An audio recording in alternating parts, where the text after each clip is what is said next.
তো গাইস, কেমন আছেন সবাই? চলে আসলাম নতুন আরেকটি ব্লগ নিয়ে। আমি গেরিলা। আজকে যাব নরসিংদীতে, লকটনের রাজ্যে। আমার সঙ্গেই থাকুন। বাংলাদেশে এখন প্রচন্ড রোদ, ঢাকায় তীব্র গরম। বাংলাদেশে আসার আগে আমার চেহারাটা কত সুন্দর ছিল, বাংলাদেশে এসে কালো হয়ে গেছি। আয়নার সামনে দাঁড়ালে নিজেই নিজেকে চিনতে পারি না। চোখে যেই না সানগ্লাস পরেছি, সুন্দরী মেয়েরা আমার দিকে ড্যাব ড্যাব করে তাকিয়ে আছে।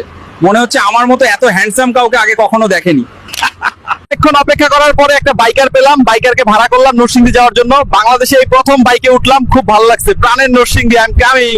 এর ব্লগে নরসিংদী গিয়েছিলাম কলা খেতে, খুব মজার কলা ছিল, কলার স্বাদ এখনো মুখে লেগে আছে। নরসিংদীর লটকন না জানি কেমন খেতে, আর তর্স হইছে না কখন যে খাবো লটকন। চলে আসলাম নরসিংদী শাপলা চত্বরে। এখন যেতে হবে শিবপুরে। শিবপুরে নাকি সবচেয়ে বেশি লটকনের বাগান আছে।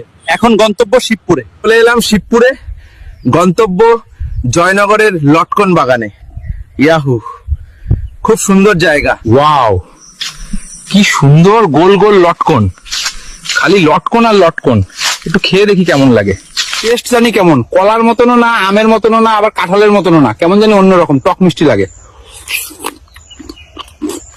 এক ফল খেলাম, এক ফলের ভিতরে দুই রকম স্বাদ, টক লাগে আবার মিষ্টিও লাগে। শিবপুরবাসী, আমার এই বিশাল মন তোমাদের দিয়ে দিলাম।